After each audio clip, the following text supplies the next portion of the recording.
A paz do Senhor Jesus, amada e amado do Senhor, passando aqui para te uma palavra de Deus para edificar a nossa vida, amém? Abra comigo em Marcos, capítulo 15, vamos ler do verso 1 em diante.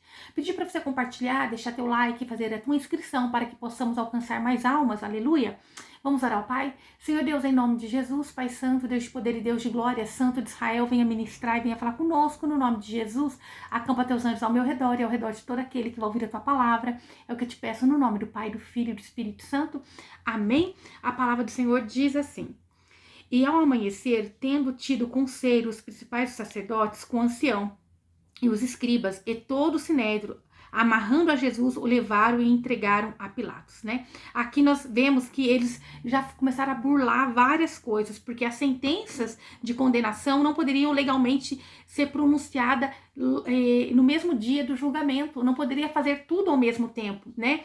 E eles ali queriam logo julgar o nosso Senhor Jesus, condenando ele à crucificação. E enquanto eles levavam ele até Pilatos, eles tinham amarrado ele, eles foram golpeando o nosso mestre, foram cuspindo, humilhando, né? Foram açoitando o nosso Jesus pelo caminho. E Pilatos lhe perguntou: Tu és o rei dos judeus? Então aqui essa pergunta foi para um afrontamento, foi ali uma pergunta política, né? Foi um sarcasmo ali, né? Que fizeram com ele.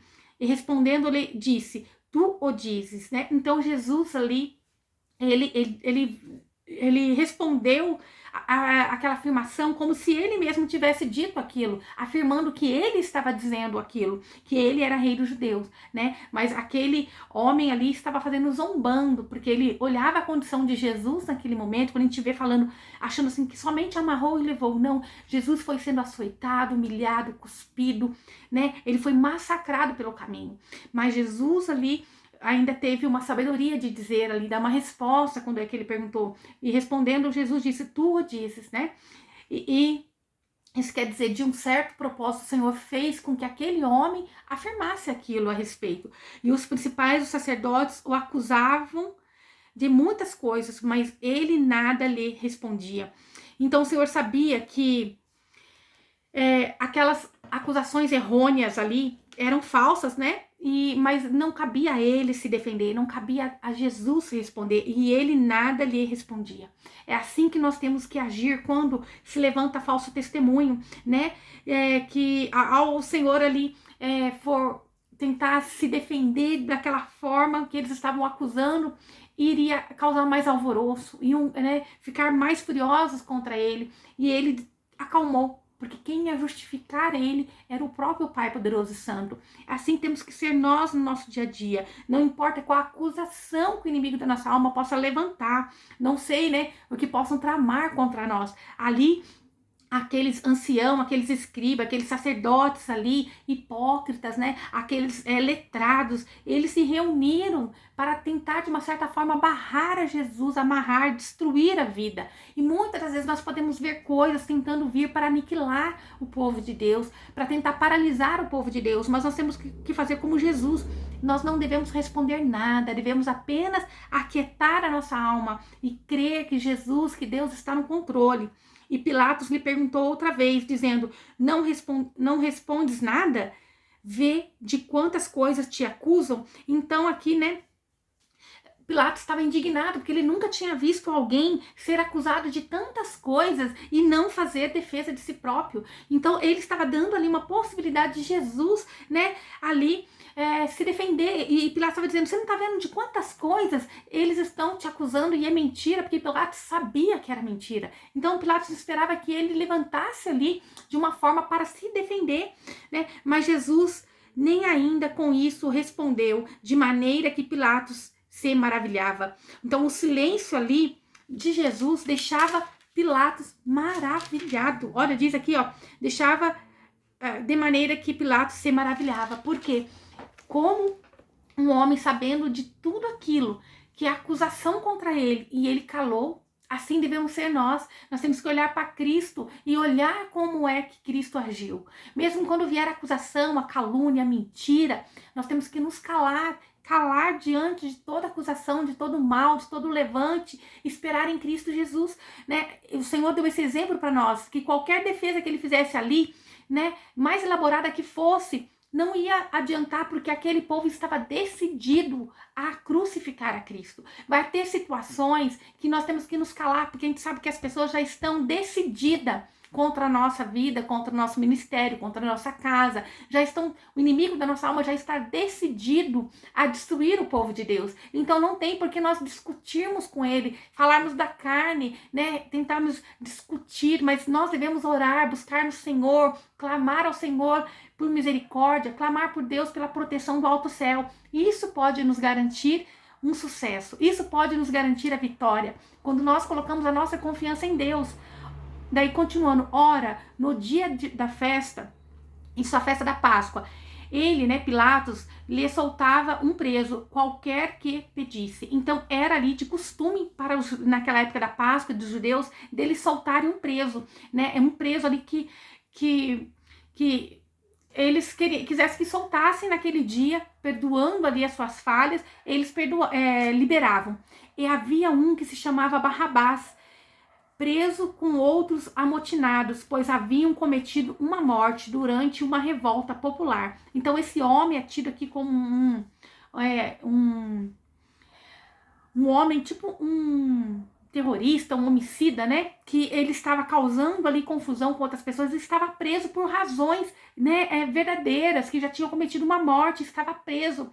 Então ali havia esse homem que estava preso, né? E vindo a multidão começou a pedir, né, para Pilatos que fizesse como sempre lhe tinha feito, isto é, libertando ali um determinado prisioneiro, um determinado homem ali, né? E eles pediam por Barrabás. E Pilatos lhe respondeu dizendo: querem que vos solte o rei dos judeus? Então eles foram pedir que soltasse alguém ali que fosse um criminoso. Então Pilatos perguntou: querem que solta o rei dos judeus? De uma forma sarcástica, né? De uma forma ali de tipo tirando sarro, né? Vocês querem que eu solte o rei de vocês? Porque ele olhava para Jesus e não via pecado algum, a não ser esse de que eles diziam que ele queria ser o próprio Deus, e ele era, e não era um pecado. Mas Pilatos entendia que aquilo não era um crime. Mas então, para, né, surpresa de Pilatos, eles responderam. Então, aí continuando, porque percebia que por inveja, olha só, Pilatos percebeu, ele perguntou: vocês querem que eu solte o rei dos judeus? Porque percebia que por inveja o tinham entregue aos principais do sacerdote. Porque até Pilatos, sendo ali um pagão, um homem iníquo, ele percebeu que era por inveja que eles estavam ali entregando Jesus, né? Eles sabiam que eles tinham pedido a condenação de Jesus por uma inveja, né? Estava óbvio essa inveja desse povo, que até ele, sendo um homem pagão, conseguiu perceber. Mostra aqui o nível desses líderes religiosos. Aqui estava mostrando o nível desses líderes religiosos. A que ponto eles chegaram para eles poderem estar no poder, para eles poderem estar numa forma de status. Eles então começaram a tramar contra o rei Jesus. E não vai ser diferente conosco. Se Jesus era perfeito, ele veio para nos remir, para nos salvar. Imagina nós que somos pecadores, se nós não vamos ser perseguidos, né? Não vamos ser caluniados, não vamos ser ali colocados em rodas de reunião para que o nosso nome venha circular, venha falar mal, venha levantar falso testemunho por inveja. Por quê? O inimigo da nossa alma, assim como o inimigo de Jesus, ele não quer ver ninguém feliz. E o inimigo de Jesus, que é o inimigo espiritual maior, ele ali, né, não queria permitir Jesus chegar ao sacrifício da cruz, porque ele sabia que ao Jesus passar pela cruz, ele estaria aniquilando a morte. Mas aqueles homens ali, que eram os que eram para estar do lado de Cristo, reconhecer Cristo como seu Salvador e seu Senhor, eles por inveja, aqui deixa bem claro, porque percebia que por inveja o tinham entregue aos principais dos sacerdotes. Então, até um homem pagão, ele percebia a inveja. O que nós podemos entender? Até o que está acontecendo talvez na minha e na tua vida, pessoas em volta de nós vai perceber que é a inveja, que vai levantar pessoas contra, vai levantar ali, né, conselhos contra. Mas o nosso Deus que está no céu, ele, como falou, como Jesus agiu, nós temos que agir, ficar quieto. É Ele quem levanta para nos confirmar. É Ele quem vem e nos faz aquilo que é devido da parte dele. Nós temos que olhar o testemunho de Cristo, olhar como Cristo agiu em meio à dificuldade. Era um momento em que a carne dele com certeza gritava de medo, porque sabia e estava passando por toda aquela dor, por todo aquele processo, mas ele em tudo teve autocontrole e confiou em Deus. O que Senhor Deus está falando para mim, para a tua vida hoje? Filha, filho, eu não sei qual a situação em que você se encontra. Eu não sei o que se levantou contra você por inveja. Mas Deus que está no céu, é Ele quem vai te confirmar. É Ele quem vai te abençoar. É Ele quem vai se levantar ao teu favor. Mas, né, continuando aqui, mas os principais dos sacerdotes incitavam a multidão para que ele soltasse antes Barrabás. Não, quando aquele homem, vendo que era por inveja que tinha entregado Jesus, perguntou: vocês querem que eu solte? Mas ele sabia que a inveja daquele povo era tremenda, que eles preferiam ficar ali com um criminoso, preferia ficar com um homem criminoso, um homem que não merecia naquele momento ser solto. E então, respondendo, eles clamavam: Barrabás, Barrabás. Quantas das vezes nós vamos ver entre o certo e o errado e pessoas decidindo pelo errado somente por inveja, somente para levar vantagem, somente para desmerecer o outro. E o Senhor nos alerta: calai, né? Vamos calar, vamos ter o exemplo de Cristo, vamos ter sabedoria. Não vamos precisar nos defender. Quem nos justifica é Deus, é o Espírito Santo de Deus. E respondendo, Pilatos lhe disse outra vez: o que quereis, pois, que eu faça com aquele que chamais reis dos judeus? Né? Então ele ali perguntando para ele: o que vocês querem que eu faça com esse homem? Porque eles olhavam e não via ali culpa em Cristo. Mas eles voltaram a clamar: crucifica-o. Isso quer dizer, aquele povo ali, que era o povo por quem Jesus veio para resgatar, para salvar, eles estavam pedindo a crucificação do Filho de Deus. E quantas das vezes o Senhor está levantando pessoas para resgatar? E tem pessoas que era para estar do lado apoiando, e está dizendo: crucifica, crucifica e crucifica. Aleluia. Mas Pilatos lhe dizia: que mal tem feito? E eles cada vez clamavam mais: crucifica-o. Então até Pilatos perguntava: mas eu não vejo, né? Ali ele estava querendo dizer: eu não vejo, né? Que mal que ele tem feito a vocês. Que mal ele tem feito, Pilatos falou. Porque Pilatos já tinha percebido ali que ele era um homem bom, que não era porque ele era mal, mas sim porque eles queriam crucificá-lo, mas porque ele era bom demais. E a luz de Jesus acendia ali e mostrava o mal que existia naqueles homens, mostrava o pecado que habitava naqueles homens, mostrava ali que aqueles homens estavam ali porque eles queriam estar no poder. E quando o dono da vinha, o dono do poder chegou, aqueles homens ali iam ter que se submeter a eles, iam ter que se humilhar a eles, e eles não queriam. E eles preferiam ver Cristo sendo aniquilado para que eles estivessem com o status na mão.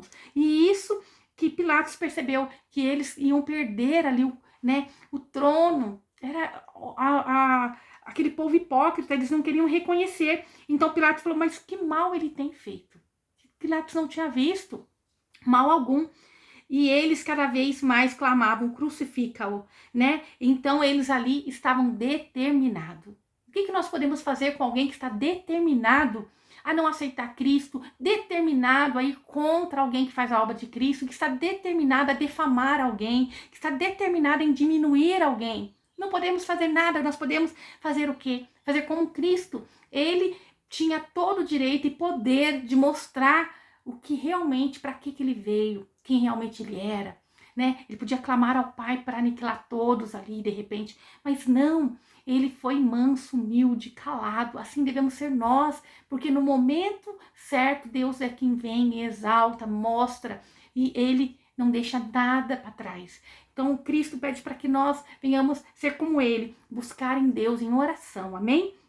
E Pilatos, querendo satisfazer ao povo, soltou Barrabás, né? Pilatos, ele não fez aquilo porque ele achou culpa em Cristo, mas ele fez aquilo porque o povo estava ali, né, eufórico, estava querendo aquilo, e para agradar o povo, para ficar bem com o povo, ele então soltou Barrabás.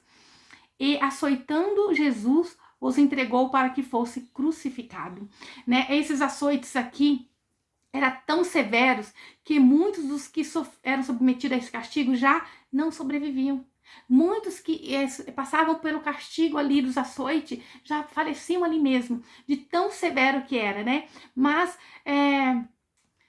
o que nós podemos ver? Jesus passou por tudo isso. Era necessário ele passar pela cruz. Então, os soldados levaram para dentro da sala de audiência, ou seja, ao pretório, né? Isso era um quartel ali dos soldados. E convocaram toda a corte. E lhe vestiram de púrpura e tomando uma coroa tecida de espinho e puseram-lhe na sua cabeça. Pode ver, né? Eles ali zombando de Cristo, do nosso Senhor de todas as formas, levaram ele para dentro de uma corte, teceram ali coroas de espinhos, colocaram sobre a cabeça do Senhor, tipo assim, você não quer ser o rei, então você vai sair de dentro dessa corte como um rei, humilhando a Cristo, né? Então ali fala que na palavra coroa, como usada como Estéfanos, né? Que significa coroa de um vencedor. Quando você coloca uma coroa, como se fosse colocado ali uma medalha, algo assim. Então, eles estavam dizendo assim, olha, então você é um vencedor, né? Quem tem a coroa é um vencedor. E eles estavam meio que humilhando, né? Mas a vitória realmente foi do nosso Senhor Jesus. A vitória foi realmente conquistada por Cristo na cruz. Eles estavam fazendo aquilo zombando de Cristo, mas mal sabiam eles que realmente essa coroa foi ali um sinal de vitória e de conquista entre o bem e o mal. O bem venceu o mal naquela cruz. Amém? E começaram logo a lhe saudar, dizendo, salve rei dos judeus. Então, né, ele era ali chamado rei dos judeus, né? Embora eles não soubessem disso, eles estavam ali proclamando aquilo. Embora eles não soubessem que realmente Jesus, ele era o rei dos judeus, eles estavam proclamando, salve rei dos judeus. Então, eles estavam, de uma certa forma, proclamando aquilo que era verdadeiro. Eles estavam zombando de Cristo, mas, na verdade, eles vão ter que reconhecer, todo joelho vai ter que se dobrar diante do nome de Jesus, toda língua o confessará, né? Isso vai acontecer. Vamos ter que reconhecer todos. Eu já reconheci meu Jesus como meu Rei e Salvador, mas todo aquele que ainda não reconheceu vai ter que reconhecer, né, na era do reino vindouro, quando Jesus vai voltar para nos resgatar. E lhe feriram a cabeça com uma cana, e cuspindo nele, pondo-se de joelhos, o adoraram. Veja, eles ali cuspiram em Jesus, feriram a cabeça, né? Eles colocaram algo ali duro. Eles, para aprofundar aquela coroa de espinho, eles tiveram que bater em Jesus, né? Para que aquela coroa entrasse ali no couro cabeludo. Eles cuspiram no nosso mestre. Nosso mestre não era merecedor. E quantas das vezes nós somos ofendidos, nós somos confrontados e nós ficamos indignados. Mas quando eu olho para Jesus, aquilo que ele passou na cruz por nós, eu falo, não é nada, Senhor. Não é nada. Né? E eles cuspiram, pondo-se de joelhos, o adoraram. Né? Eles estavam adorando ali, zombando de Cristo. Mas era assim, essa é a posição que todos nós devemos estar, de joelho diante do nosso Rei. Nosso Jesus, ele é Deus, Criador do céu e da terra. Ele não precisava passar por toda essa humilhação. E veja o quanto ele se fez pequeno para que nos desse a possibilidade de ter acesso ao reino do Senhor. Ele, sendo dono de tudo, se humilhou para nos dar uma conexão, para nos dar um caminho para a vida eterna. Esse é o maior sinal de humildade do nosso Senhor. Ele poderia ter se negado de passar por tudo aquilo por mim e por você. Mas isso nos mostra o quanto nós temos um valor diante do Senhor. Que você possa reconhecer o valor daquilo que Jesus fez para resgatar a tua vida, a tua alma, a tua casa. Não desanime diante das afrontas, não desanime diante daquilo que tem se levantado contra a tua vida, porque você tem um Deus que pode todas as coisas. Ele ali se fez impotente, se fez menor para nos dar uma vida e uma vida em abundância, para nos dar uma vida de filho e não de escravo. Amém? Aleluia! E havendo escarnecido dele, despiram-lhe de púrpura e vestindo-o com suas próprias vestes, levaram-no para fora a fim de crucificar. E constrangeram um certo Simão Cireneu, pai de Alexandre o Rufo, que vindo do campo e por ali passava, para que lhe levasse a cruz. Isto é, esse filho de Simão aqui, que dariam os seus... Esse filho de Simão aqui levou Jesus, a cruz de Jesus. Ele compartilhou ali, né? Ele então estava fazendo ali parte daquele procedimento ali. Ele ajudou Cristo a carregar a sua cruz, porque Cristo já não tinha forças nele para que levasse a cruz. Cristo não tinha como levar, porque ele tinha sido tanto açoitado, tanto que Cristo estava machucado, ferido, não tinha como ele carregar aquela cruz. Mas Deus ali, então, levantou esse homem que levou, né, Alexandre Rufo, que vindo do campo e por ali passava, para que o levasse à cruz. Então, eles pegaram ali aquele homem, que não fazia parte de modo algum daquele procedimento, alguém ali, né, que não fazia parte daquele processo, não estava nos planos dele, para que estivesse ali carregando a cruz de Jesus. E levaram-no ao lugar da Galgota. Elevaram-no ao lugar da Galgota, que traduzido quer dizer lugar da caveira. E lhe deram de beber vinho misturando com mirra, mas ele não o tomou. Então, né, aqui eles levaram Jesus para esse lugar que se chamava aqui lugar da caveira, né, uma Galgota. E ofereceram-lhe vinho misturado com mirra. Isto que é tipo um narcótico, algo para que entorpecesse, né, para tirasse a dor de Cristo, algo assim para que deixasse ele adormecido, mas ele não quis, ele não aceitou. Aquilo que eles deram para Jesus ali, de beber, era algo para amortecer, como se fosse um narcótico, um anestésico, para que Jesus ali não viesse sentir as dores finais, mas Cristo, ele não tomou, porque era necessário ele passar pelo cálice, aquele cálice que quando ele foi orar ao Pai e disse: Pai, se possível, afasta de mim esse cálice, mas se não, né, que seja feita a tua vontade. E vendo que aquele cálice não poderia ser afastado dele, a vontade do Pai seria. E não era esse cálice que ofereceram a ele com vinho, né, misturado com essa mirra, mas era o cálice de todo o pecado humano, de toda, né, sujeira humana que seria derramado sobre Cristo. Então ele reconhecendo que ele ia ter que passar por tudo aquilo e ele queria estar consciente e aguentando até o fim. Nós talvez iríamos querer tomar desse cálice para amortecer, mas o que o Senhor está dizendo é necessário nós passarmos entendendo, consciente, assim como Cristo foi. Ele foi consciente de toda a maldade que estavam fazendo com ele. Ele foi consciente de que iriam crucificá-lo, né? Ele não queria procurar alívio ali para a agonia daquela crucificação. Ele não quis procurar ali alívio para as dores que ele iria passar. Ele não quis, ele falou: vou passar, se é necessário eu passar, eu vou passar. Assim temos que ser nós, né? Podem estar assim como fizeram com Cristo, armando ciladas, fazendo cúpulas, fazendo reuniões, maldizendo, tentando achar alguma coisa para paralisar aquilo que Deus tem para nós. Mas nós temos que descansar em Cristo Jesus e não procurar remédio. E o remédio do ser humano às vezes é querer se defender, né? O Senhor está dizendo: não precisa, meu filho e minha filha. Jesus já fez tudo o que tinha que fazer por nós lá na cruz, aleluia. E havendo-o crucificado, repartiram as suas vestes, lançando sorte sobre elas, para saber o que cada um levaria. Né? Então, aqui essas roupas foram lançadas sorte, né? Só um manto que era sem costura, que foram não foram ali divididos, né? Os soldados ali, eles queriam rasgar aquele manto, eles queriam destruir aquele manto, né?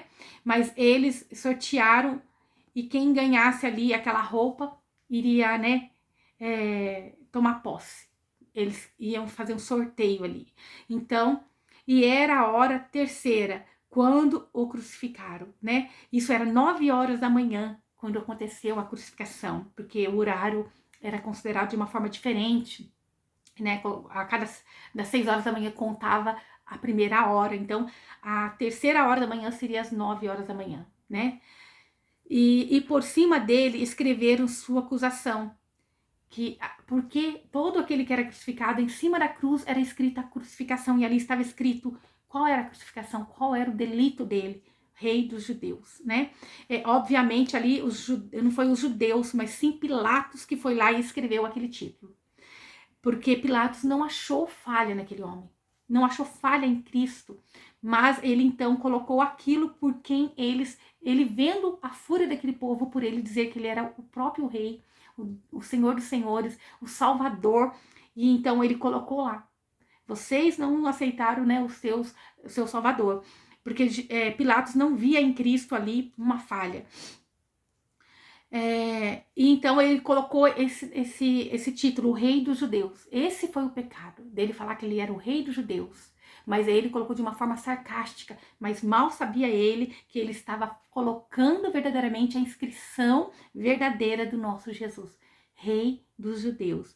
E crucificaram com ele 2 salteadores, 2 ladrões, um à sua direita e outro à sua esquerda. Esse cumpriu nisso a escritura que diz: e com os malfeitores foi contado. E os que passaram-lhe insultavam, e nomeando sua cabeça diziam: ah, tu que derribas o templo de Deus e em 3 dias o edifica, salva-te a ti mesmo e desce da cruz. Né? Ali eles dizendo: não é você mesmo quem pode derribar o templo de Deus em 3 dias? Então agora crucifica. Mal sabiam eles que era nesses 3 dias que ia derribar, né? Ia edificar uma nova aliança, ia quebrar todo aquele paradigmas, né? Todas as coisas errôneas dos homens, para nos dar uma vida debaixo da graça. E desta maneira também os principais sacerdotes, os escribas, zombando, diziam uns aos outros: salvou os outros e a si mesmo não pode salvar-se. Muitas das vezes, né, dizem isso. Você tem orado por muitos e cadê o teu Deus para fazer o teu milagre? Você tem pedido pela tua casa, pelo teu ministério, pelas pessoas, e quem pode fazer por você? Mas mal sabem eles que quem pode fazer por nós é o Deus poderoso e santo, aquele a quem nós intercedemos no nome de Jesus por outras pessoas, também pode fazer por mim e por você. Amém? E Cristo, Rei de Israel, e dessa maneira também os principais sacerdotes e os escribas, zombando, diziam uns aos outros: salvou aos outros e a si mesmo não pode salvar-se. O Cristo, Rei de Israel, desça agora da cruz para que vejamos e possamos crer. Também os que com ele estavam crucificados o insultaram. Aleluia! Ali, né, um daqueles que estava ali crucificado também zombou de Cristo, né? Mesmo ele estando na mesma condição ali, né, de ser crucificado, injuriado, de ser condenado, ainda vai ter pessoas que talvez estejam na mesma condição que você, de rejeitado, de um nada, mas ele assim mesmo vai te insultar, porque assim eles não podiam com a luz de Cristo, né? Eles não podem com a luz do Espírito Santo de Deus que habita em você. Então a inveja vem não pelo que nós somos. Eu não sou nada, quem sou eu? Sou nada, não consigo nada por mim mesma. Mas a luz do Espírito Santo de Deus, muitas das vezes vai nos trazer guerras. Por quê? Porque não é que ela nos traz guerra, mas é porque a luz de Deus que está em nós, ela vai ali afrontar as trevas, né? Então nós somos soldados sim de Cristo e nós temos que estar preparados para essa grande guerra. Amém? Aleluia! Hoje nós vamos estudar até aqui, aleluia, vamos orar ao Pai, agradecendo. Meu Pai, em nome de Jesus, obrigada pela Tua palavra, Senhor, que nós venhamos, Senhor Jesus, nos agarrar a Ti, e não venhamos falar por nós mesmos, que nós venhamos aprender a nos calar como o Senhor se calou, mesmo quando o Senhor tinha ali todo o direito de se defender, quando o Senhor não era errado, mas o Senhor se passou por culpado, passou pela cruz, para nos dar a salvação eterna. Meu Pai, que nós venhamos aprender a confiar no poder do Teu Espírito, na sua justificação na nossa vida. Meu Pai, venha nos guardar e nos livrar de toda armadilha, toda cilada, de toda oração contrária, de tudo aquilo que não é do Senhor. Meu Pai, nós te louvamos, nós te bendizemos e agradecemos no nome do Pai, do Filho e do Espírito Santo. Amém. Que o Senhor te abençoe e te guarde e faça o rosto dele resplandecer sobre você. Que ele te traga paz. A paz que excede todo entendimento humano Glória a Deus, aleluia.